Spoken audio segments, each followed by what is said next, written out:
नमस्कार साथियों, आप सभी का हमारे YouTube चैनल पर बहुत बहुत स्वागत है। इस क्लास में हम राजस्थान जीके के कुछ महत्वपूर्ण सवाल करने वाले हैं जो आपको आने वाले एग्जाम में देखने के लिए जरूर मिलेंगे। आज की क्लास बहुत ज़्यादा लाभदायक आप सभी के लिए होने वाली है। इस क्लास को आप लोग एंड तक देखना। साथ में अगर आप लोग चैनल पर न्यू तो चैनल को सब्सक्राइब भी कर सकते हैं एंड इस क्लास को अपने दोस्तों के साथ भी शेयर कर सकते हैं।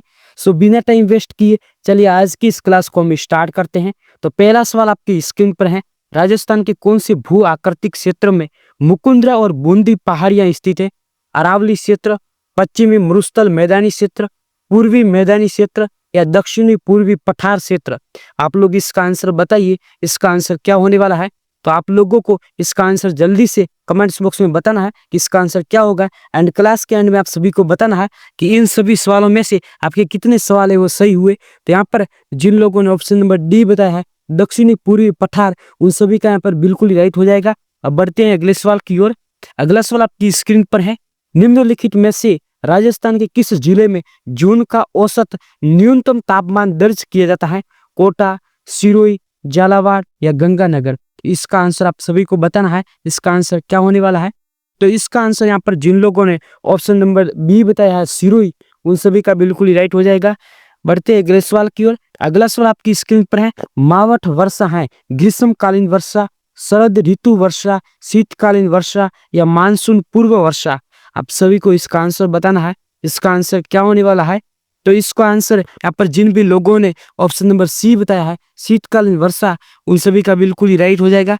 बढ़ते हैं अगले सवाल की ओर। अगला सवाल आपकी स्क्रीन पर है, गोडवाड़ प्रदेश से संबंधित है चंबल बेसिन, बनास बेसिन, लूनी जवाई बेसिन या घग्गर बेसिन? आप सभी को इसका आंसर बताना है, इसका आंसर क्या होने वाला है। तो आप लोग अपना आंसर कमेंट्स बॉक्स में बताइए, इसका आंसर क्या होगा। तो इसका आंसर यहाँ पर जिन लोगों ने ऑप्शन नंबर सी बताया है लूनी जवाई बेसिन, उन सभी का बिल्कुल ही राइट हो जाएगा। बढ़ते हैं अगले सवाल की ओर। अगला सवाल आपकी स्क्रीन पर है, राजस्थान में स्थित वागड़ नामक उबड़ खाबड़ सतह एवं विच्छेदित स्थलाकृति किस नदी कार्य के द्वारा निर्मित है? बनास, लूनी, चंबल या माई? इसका आंसर आप सभी को बताना है। तो इसका आंसर यहाँ पर क्या होने वाला है। तो इसका आंसर यहाँ पर जिन लोगों ने ऑप्शन नंबर डी बताया है माही, उन सभी का बिल्कुल ही राइट हो जाएगा। बढ़ते अगले सवाल की ओर। अगला सवाल आपकी स्क्रीन पर है, चित्तौड़गढ़ का किला किस पठार पर निर्मित है? मैसा का पठार, बोराट का पठार, मालखेत का पठार या लसाड़िया का पठार? आप सभी को बताना है कि चित्तौड़गढ़ का किला है वो कौन से पठार पर है। तो आप लोग अपना आंसर जल्दी से बताइए, इसका आंसर क्या होने वाला है। तो इसका आंसर यहाँ पर जिन लोगों ने ऑप्शन नंबर ए बताया है मैसा का पठार, उन सभी का बिल्कुल ही राइट हो जाएगा। अब बढ़ते अगले सवाल की ओर। अगला सवाल आपकी स्क्रीन पर है, निम्नलिखित में से किस क्षेत्र में गुलाबी गणगौर चैत्र शुक्ल पंचमी को मनाई जाती है? बूंदी, पुष्कर, अजमेर या फिर नाथ द्वारा? तो आप सभी को बताना है कि इसका आंसर क्या होने वाला है। आप लोग अपना आंसर जल्दी से बताइए, इसका आंसर क्या होगा। तो इसका आंसर यहाँ पर जिन लोगों ने भी ऑप्शन नंबर डी बताया है नाथ द्वारा राजसमंद, उन सभी का बिल्कुल ही राइट हो जाएगा। तो बिना टाइम वेस्ट किए बढ़ते अगले सवाल की ओर। अगला सवाल आपकी स्क्रीन पर है, गणगौर पर्व के दौरान गाए जाने वाले गीत में गिंडोली नाम का प्रयुक्त होता है, ये गिंडोली कौन थी? राव सातल की पुत्री, बहादुर शाह की पुत्री, अहमदाबाद के सूबेदार महमूद बेग की पुत्री या मालानी के शासक मलिनाथ की पुत्री? तो आप सभी को इसका आंसर बताना है कि इसका आंसर क्या होने वाला है। इसका आंसर यहाँ पर जिन लोगों ने भी ऑप्शन नंबर सी बताया है अहमदाबाद के सूबेदार महमूद बेग की पुत्री, उन सभी का बिल्कुल ही राइट हो जाएगा। अब बढ़ते हैं अगले सवाल की ओर। अगला सवाल आपकी स्क्रीन पर है, फूलडोल महोत्सव किस संप्रदाय का महत्वपूर्ण उत्सव है? रामसनई संप्रदाय, लालदासी संप्रदाय, बिश्नोई संप्रदाय या जसनाथ जी संप्रदाय? तो आप सभी को बताना है कि फूलडोल महोत्सव किस संप्रदाय का महत्वपूर्ण उत्सव है। आप लोग अपना आंसर बताइए, इसका आंसर क्या होने वाला है। इसका आंसर यहाँ पर जिन लोगों ने भी ऑप्शन नंबर ए बताया है रामसनई संप्रदाय, उन सभी का बिल्कुल ही सही हो जाएगा। बढ़ते अगले सवाल की ओर। अगला सवाल आपकी स्क्रीन पर है, राजस्थान की परंपराओं में मौसर को क्या कहा जाता है? दहेज, मृत्यु भोज, गृह प्रवेश या शादी के अवसर पर रात्रि भोज? आप सभी को इसका आंसर बताना है, इसका आंसर क्या होने वाला है। तो इसका आंसर यहाँ पर जिन लोगों ने भी ऑप्शन नंबर बी बताया है मृत्यु भोज, उन सभी का बिल्कुल ही राइट हो जाएगा। अब बढ़ते अगले सवाल की ओर। अगला सवाल आपकी स्क्रीन पर है, रानी जी की बावड़ी, 84 खंभों की छतरी और नवल सागर लेक राजस्थान के किस जिले के प्रसिद्ध पर्यटन स्थल है? आप सभी को बताना है अजमेर, बूंदी, डूंगरपुर या जयपुर। तो आप सभी को इसका आंसर बताना है, इसका आंसर क्या होने वाला है। तो इसका आंसर यहाँ पर जिन लोगों ने भी ऑप्शन नंबर बी बताया है बूंदी, उन सभी का बिल्कुल ही राइट हो जाएगा। बढ़ते अगले सवाल की ओर। अगला सवाल आपकी स्क्रीन पर है, राजस्थान के किस जिले में हाड़ी रानी की बावड़ी स्थित है? कोटा, बूंदी, टोंक या जयपुर। तो आप सभी को इसका आंसर बताना है कि राजस्थान के किस जिले में हाड़ी रानी की बावड़ी स्थित है। आप लोग अपना आंसर बताइए, इसका आंसर क्या होने वाला है। तो इसका आंसर यहाँ पर जिन लोगों ने भी ऑप्शन नंबर सी बताया है टोंक, उन सभी का बिल्कुल ही राइट हो जाएगा। अब बढ़ते अगले सवाल की ओर। अगला सवाल आपकी स्क्रीन पर है, जयपुर के किस शासक ने चाकसू में शीतला माता मंदिर का निर्माण कराया? महाराजा मान सिंह, सवाई जय सिंह, सवाई ईश्वरी सिंह या महाराजा माधो सिंह। तो आप सभी को बताना है कि इसका आंसर क्या होने वाला है। तो इसका आंसर यहाँ पर जिन लोगों ने भी ऑप्शन नंबर डी बताया है महाराजा माधो सिंह, उन सभी का बिल्कुल ही राइट हो जाएगा। बढ़ते अगले सवाल की ओर। अगला सवाल आपकी स्क्रीन पर है, निम्न में से बोहरा मुस्लिम संत अब्दुल रसूल के प्रसिद्ध मकबरे का नाम क्या है? अहमद पीर, रसूल उर्फ मौलाना पीर, अब्दुल्ला पीर या बोहरा पीर। तो आप सभी को इसका आंसर बताना है कि इसका आंसर क्या होने वाला है। आप लोग कमेंट्स बॉक्स में जल्दी से इसका आंसर बताइए, इसका आंसर क्या होने वाला है। तो इसका आंसर यहाँ पर जिन लोगों ने भी ऑप्शन नंबर सी बताया है अब्दुल्ला पीर, उन सभी का बिल्कुल ही राइट हो जाएगा। बढ़ते अगले सवाल की ओर। अगला सवाल आपकी स्क्रीन पर है, देलवाड़ा मंदिर कहाँ अवस्थित है? कुंभलगढ़, माउंट आबू, कुशलगढ़ या चित्तौड़गढ़। तो आप सभी को इसका आंसर बताना है कि देलवाड़ा मंदिर कहाँ पर स्थित है। आप लोग अपना आंसर जल्दी से बताइए, इसका आंसर क्या होने वाला है। तो इसका आंसर यहाँ पर जिन लोगों ने भी ऑप्शन नंबर बी बताया है माउंट आबू सिरोही, उन सभी का बिल्कुल ही राइट हो जाएगा। बढ़ते अगले सवाल। अगला सवाल आपकी स्क्रीन पर है, सीकर के इलाके में कौन सा स्थान गोटा उद्योग हेतु प्रसिद्ध है?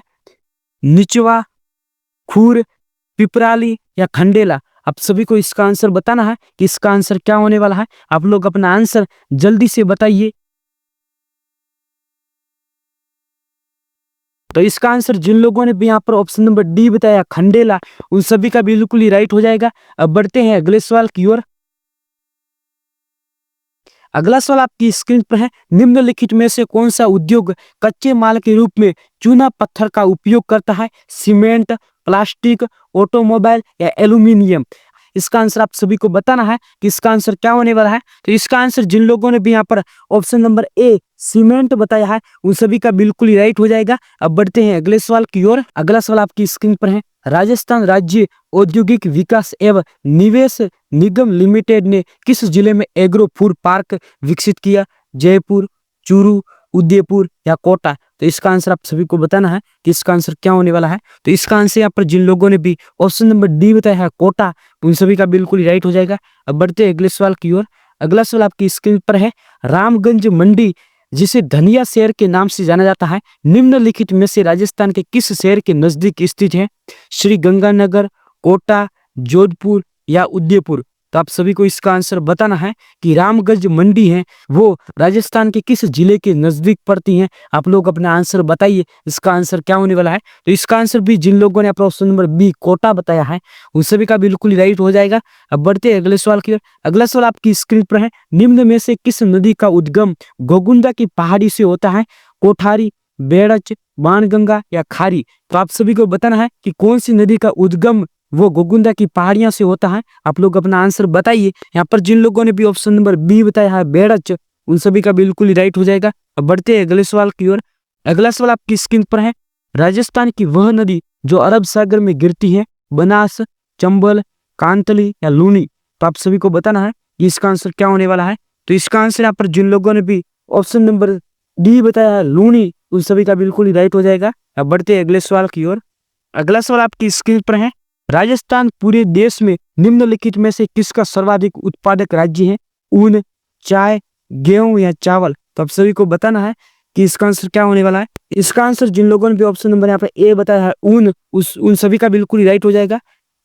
अब बढ़ते हैं अगले सवाल की ओर। अगला सवाल आपकी स्क्रीन पर है, निम्नलिखित में से कौन सी भैंस की स्वदेशी दुधारू नस्ल है? मुर्रा, जकराना बीटल या जमुनापुरी। तो आप सभी को बताना है कि इनमें से कौन सी नस्ल है जो एक भैंस की नस्ल है। आप लोग अपना आंसर बताइए। यहाँ पर जिन लोगों ने भी ऑप्शन नंबर ए बताया मुर्रा, उन सभी का बिल्कुल ही राइट हो जाएगा। अब बढ़ते हैं अगले सवाल की ओर। अगला सवाल आपकी स्क्रीन पर है, ट्री आउटसाइड फॉरेस्ट राजस्थान योजना का उद्देश्य क्या है? वन क्षेत्रों में पौधारोपण बढ़ाना, वन क्षेत्रों के बाहर हरियाली और वनस्पति आवरण बढ़ाना, केवल संस्थानों में पौधे लगाना, या केवल नागरिकों को पौधारोपण के लिए प्रेरित करना। इसका आंसर आप सभी को बताना है। इसका आंसर क्या होने वाला है? तो इसका आंसर जिन लोगों ने अपने ऑप्शन नंबर बी बताया है, वन क्षेत्रों के बाहर हरियाली और वनस्पति का आवरण बढ़ाना, उन सभी का बिल्कुल ही राइट हो जाएगा। बढ़ते हैं अगले सवाल की ओर, और यह आज का लास्ट सवाल है। राजस्थान में उष्ण कटिबंधीय वन न होने वाले क्षेत्र का चयन करें। बीकानेर, पाली, जोधपुर या माउंट आबू। इसका आंसर आप सभी को बताना है कि इसका आंसर क्या होने वाला है। तो आप लोग अपना जल्दी से आंसर बताइए कि इस सवाल का आंसर क्या होने वाला है। तो इस सवाल का आंसर जिन लोगों ने अपना ऑप्शन नंबर डी बताया है, माउंट आबू, उन सभी का बिल्कुल ही राइट हो जाएगा। तो आज की क्लास आप सभी को कैसी लगी अपनी राय कमेंट्स बॉक्स में जरूर देना। साथ में अगर आप लोग चैनल पे न्यू तो चैनल को सब्सक्राइब करके इस क्लास को अपने दोस्तों के साथ भी शेयर कर सकते हैं। मैं मिलूंगा नेक्स्ट क्लास में। तो फिलहाल के लिए बाय गाइस।